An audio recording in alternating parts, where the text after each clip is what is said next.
Capítulo 28.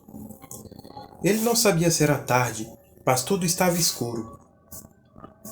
Um bip vindo de algum lugar soou mais depressa, no ritmo do coração. Entrava pelo ouvido direito e rasgava o cérebro. Quis parar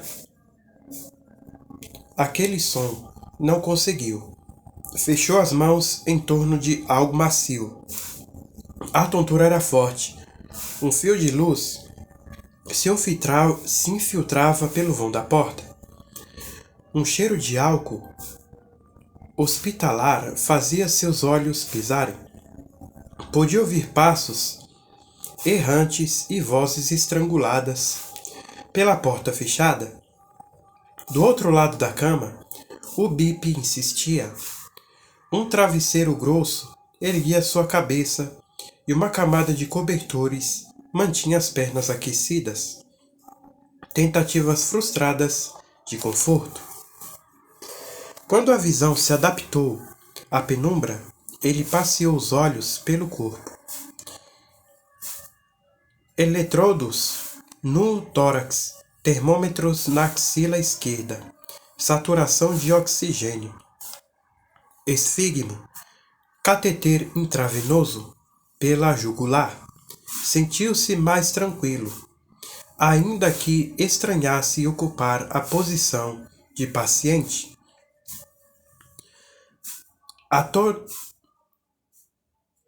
A sonda vesical pela uretra ardia bastante. Sentia também a ponta dos dedos e a palma dos pés dormentes. O bip soou mais alto. Alguém abriu a porta, atraindo luz e barulho para dentro do quarto.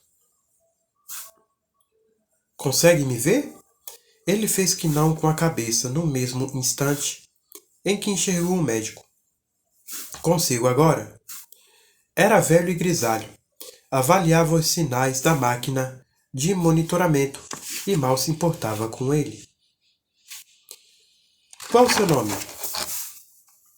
Demorou alguns segundos para responder. Teodoro. Lembra o que aconteceu? Estava imerso num caldo de sensações confusas. Um acidente de carro. O médico disse, sem lhe dar tempo. Você perdeu muito sangue. As imagens vieram dolorosamente. Lembrou-se da estrada e de alguns pensamentos enquanto dirigia. Morte, gritos, agulha, ferro, carne viva. Lembrou-se de Clarice. Girou os olhos pelo quarto. Não havia flores, nem cartões, nem bexigas coloridas. Também não havia policiais. Há quanto tempo estou aqui? 2 dias. Não sei onde está sua acompanhante. O médico meneou a cabeça para um banco comprido próximo ao leito sobre o qual havia um cobertor fino. Alguém o tinha visitado. E a Clarice? Quem? A mulher que estava comigo no carro. Não sei. Você foi transferido para cá. Espere sua acompanhante voltar. Ele fez anotações no prontuário. Você bateu a cabeça, mas não terá maiores sequelas. Se precisar de algo, aperte aqui. Havia um botão próximo ao braço livre de Theo, mas ele não olhou para o lado, pois se sentia muito mal. Naquele instante, entendeu que Clarice estava morta. O ambiente estéril, a objetividade do médico e a ausência da polícia, tudo confirmava. Clarice era frágil e não havia resistido. Ele relembrou o impacto no momento da batida. A lataria contra seu peito. Doía como se estivesse acontecendo naquele momento. Ele estava internado havia 2 dias e Clarice já devia ter sido enterrada. Esse pensamento o esvaziou. Estava distraído quando abriram a porta outra vez. Você acordou? Patrícia girou as rodas da cadeira e segurou a mão dele. apertando-a firme. Tinha começado a chorar. Eu estava desesperada. Você não sabe o quanto rezei. Quero saber de Clarice, mãe. Os olhos dela ficaram vermelhos e, quando Theo notou isso, ele sentiu mais forte o gosto amargo de remédio em sua língua. A Clarice está na UTI, Patrícia disse, quase sem voz. Theo não soube exatamente como reagir e não reagiu. Sinto muito, meu filho. Preciso ver Clarice. Ela foi transferida para outro hospital e você precisa descansar, talvez amanhã. Depois de tanto tempo, Theo notou que não tinha muito a dizer para a mãe. Patrícia usava um vestido amarrotado e velho como ela própria. A felicidade pela recuperação dele não tinha sido suficiente para apagar o desgaste. Ela tentou sorrir, mas era um sorriso triste. Passei o dia aqui, e o caramba, foi só ir ao banheiro para você acordar. A Marli veio te visitar. Ela gosta muito de você. Ele teve preguiça de pensar em Marli e na carga negativa que ela trazia. Lembrou-se de seu quarto fechado.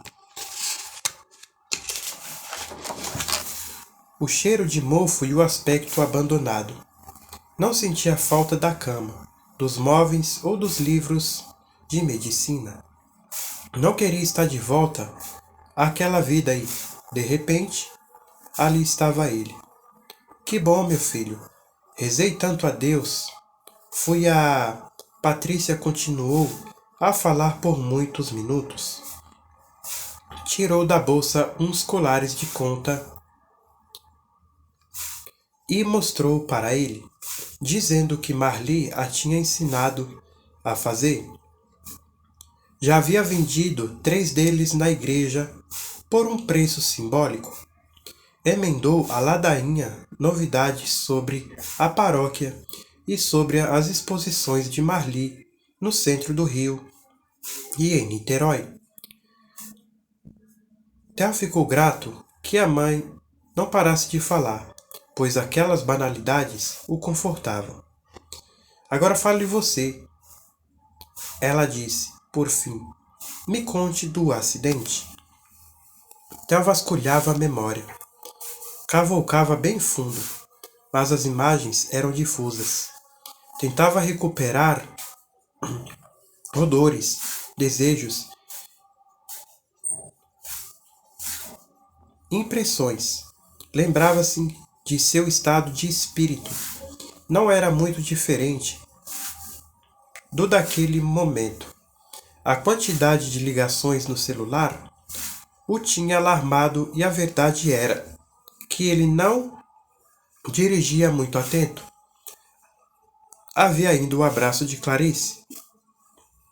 Disso ele também se lembrava, mas não conseguia desvendar a intenção do abraço. Clarice teria acordado e partido para cima dele, desviando o carro de propósito? Ou o abraço tinha sido reação ao pesadelo e às cutucadas que ele lhe dera? Ele a via com os dedos trincados, os olhos muito abertos de um jeito cruel, enquanto segurava suas mãos para que perdesse o controle do veículo. No entanto, sabia que era apenas imaginação. Uma fatalidade, Theo disse. A Clarice dormia e teve um pesadelo. Ela me segurou com medo. Não viu o que estava fazendo. Meu Deus! Patrícia guardou os colares de volta na bolsa e Theo notou que fizera nenhum elogio. Na verdade, tinha achado os colares bem feios. Espero que ela se recupere logo. Vocês estavam felizes. Muito. O olhar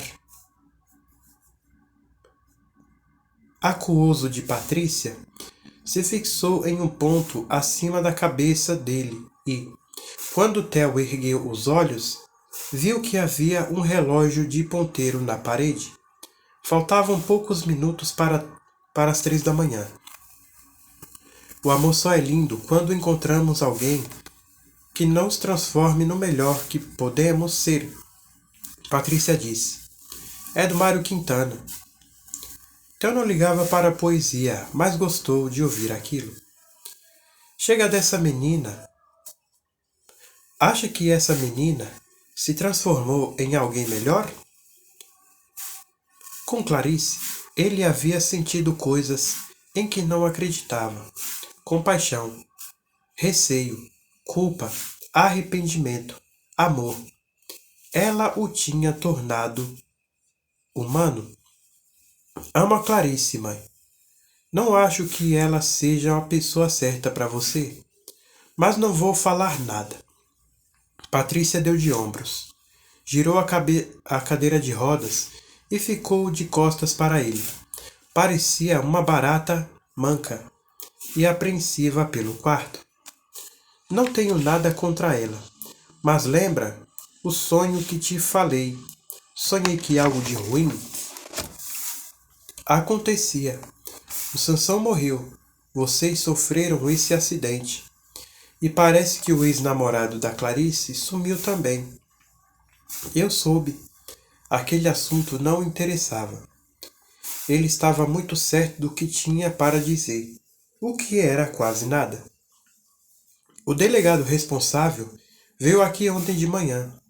Queria falar com você. Comigo? Sim.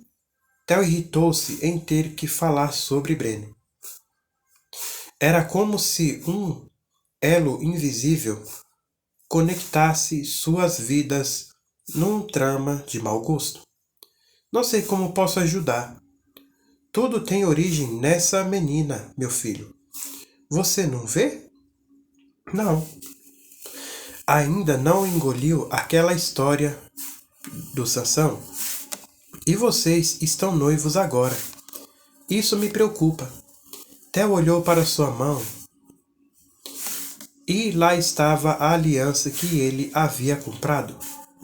Talvez tivesse sido um exagero, mas ele não disse nada. Queria que a mãe desaparecesse naquele instante. Era muito intransigente da parte dela interrogá-lo no leito de hospital. Que importância tinha a morte de Sansão naquele momento? Patrícia se afastou. Vou comprar um suco. Quer alguma coisa? Theo percebeu que a conversa havia se tornado insuportável para os dois. Não quero nada. Então descanse, ela disse, muito seca. Amanhã o dia vai ser longo. Não dormiu de imediato. Quis ficar de pé, fugir, mas estar preso ao quartinho tinha suas vantagens. Não fosse a perturbação de Patrícia, o isolamento era melhor que o contrário. Imaginar a expressão apalermada de Helena e as infinitas perguntas que ela faria deixou-o exausto. Os pensamentos fluíram, oscilando propositadamente entre o real e o intocável. Ele chegou a cogitar: e se Breno nunca tivesse nascido? Deleitou-se com esta ideia. A janela aberta revelava um mundo indiferente aos seus fantasmas. Theo concluiu que Clarice não havia gritado com ele que, por isso, o que ocorreria tinha sido mesmo uma fatalidade. Ela havia sonhado, talvez com Breno, e buscado conforto no braço dele. Agora, Clarice estava em coma em algum lugar, precisando de ajuda, e ele sentiu que podia salvá-la. Ficou vagamente satisfeito e foi embalado por um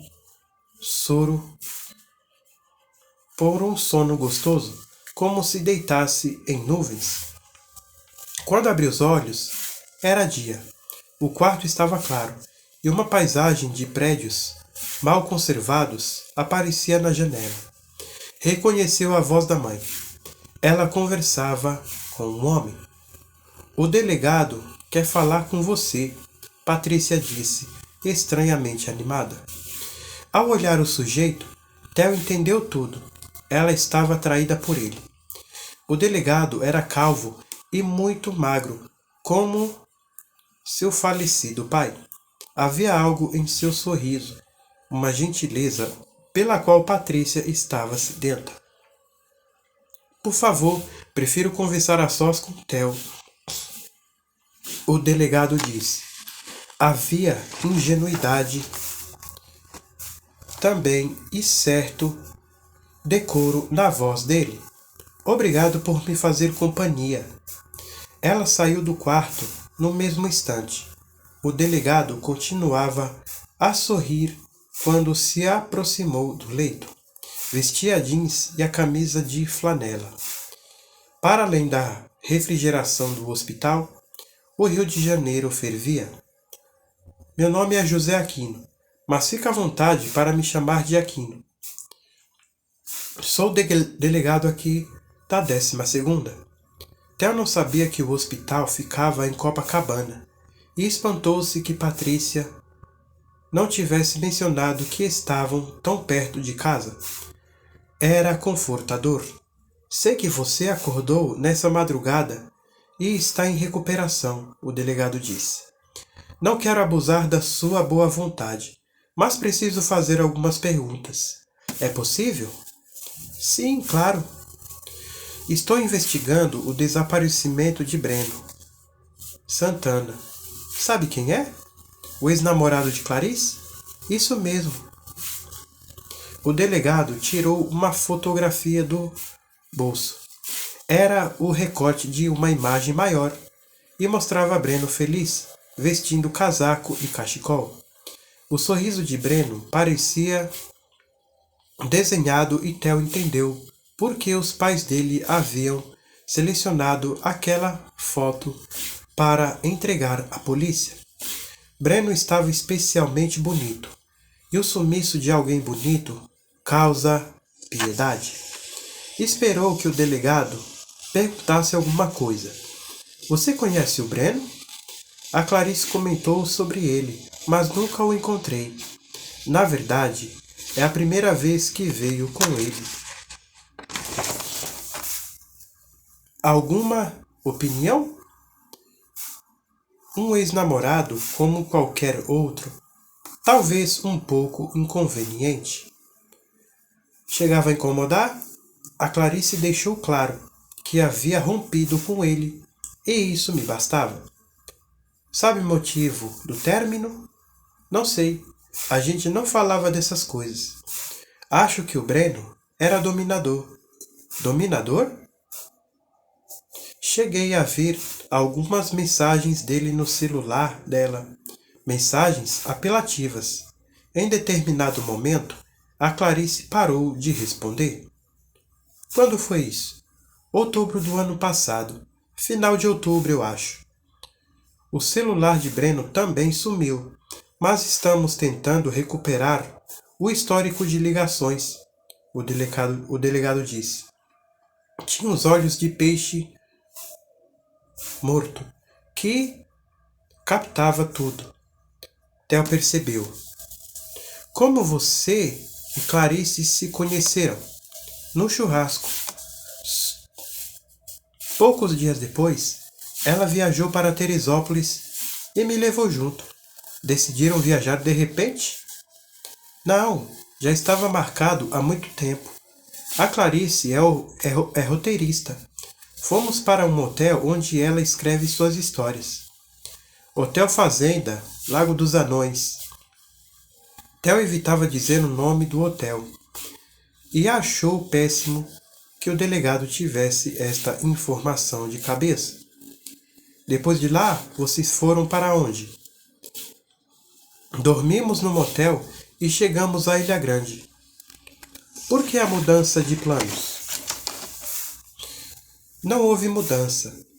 A Clarice está escrevendo um roteiro chamado Dias Perfeitos.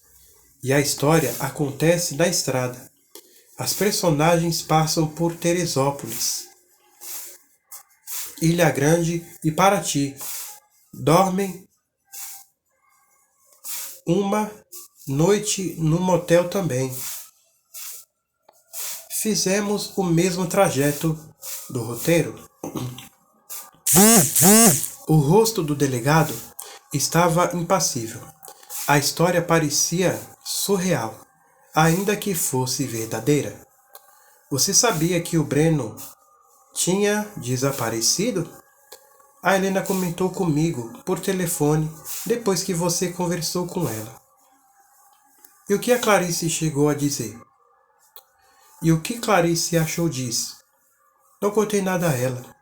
A Clarice estava muito tranquila, escrevendo o roteiro, e queria ficar isolada.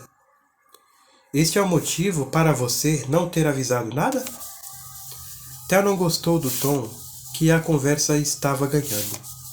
Não havia contado nada a Clarice, porque não queria envolver Breno no relacionamento deles, e porque pensava que ninguém se importaria por muito tempo com aquela história.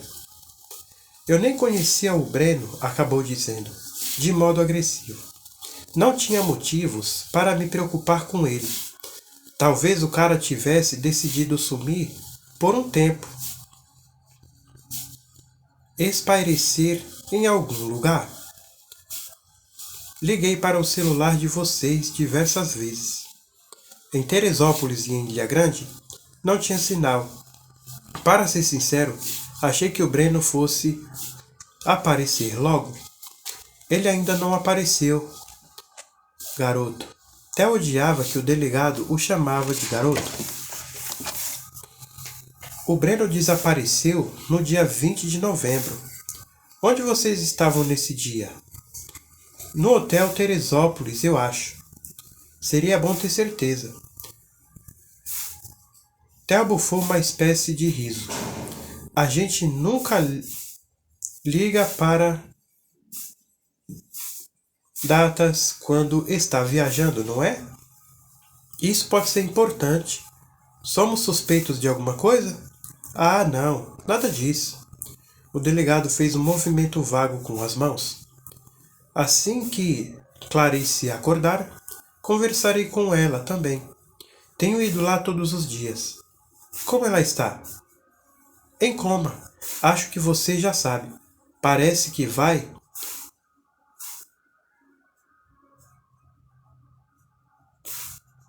estabilizar. Estou torcendo. O delegado abriu seu melhor sorriso e Theo foi obrigado a sorrir também. O médico da Clarice me disse que ela tinha alguns pontos no corpo quando sofreu o acidente, além de cicatrizes. Ela se machucou em Ilha Grande. Bateu numa rocha enquanto nadava. Theo já havia pensado nessa resposta antes. Foi grave? Não muito. Sou um estudante de medicina. Suturei os ferimentos.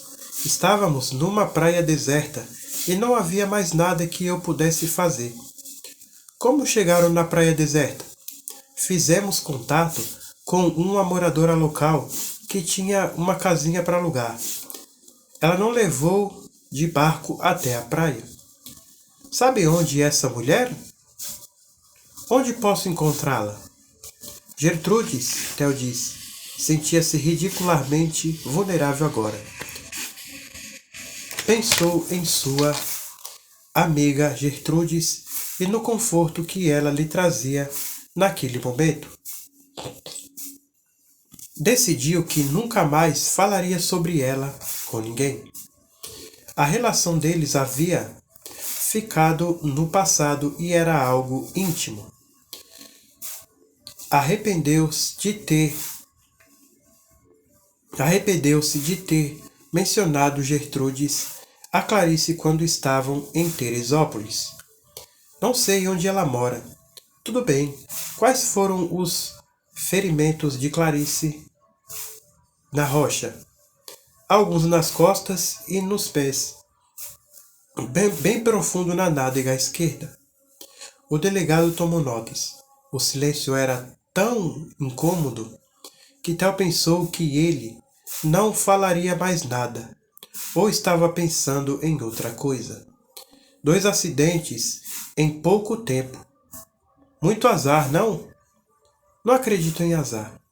Theo falava de modo pausado, como alguém que tem muita certeza do que diz e não se importa com a opinião alheia. Ainda assim, foi forçado a aceitar que talvez o delegado suspeitasse de alguma coisa e que era isso que deixava tão nervoso. Reparei que você e Clarice noivaram. Espero que esta situação se ajeite e vocês se casem em breve. Obrigado. Você vai precisar comprar uma nova aliança. Notei ontem que a Clarice está sem a dela. O que aconteceu? Theo perguntou antes ao delegado. Com certeza, ela jogara a aliança fora, em Ilha Grande, e ele não havia notado. Pensei que você soubesse. Não acho que isso tenha relação com o Breno. Vamos ver, garoto. Vamos ver. A conversa se estendeu por alguns minutos. O delegado quis saber detalhes do acidente de carro e do roteiro de Clarice. Perguntou também o nome do motel onde eles haviam dormido. Por fim, disse que talvez voltasse no dia seguinte e deixou um cartão com o telefone da delegacia. Theo sentiu que seu corpo estava muito quente e ficou ainda mais irritado com aquela reação física. Despediu-se de modo seco, mesmo não querendo parecer rude. Patrícia teve a sensibilidade de não fazer perguntas. Durante toda a tarde, ela montou colares de contas em silêncio. Theo era uma máquina em funcionamento.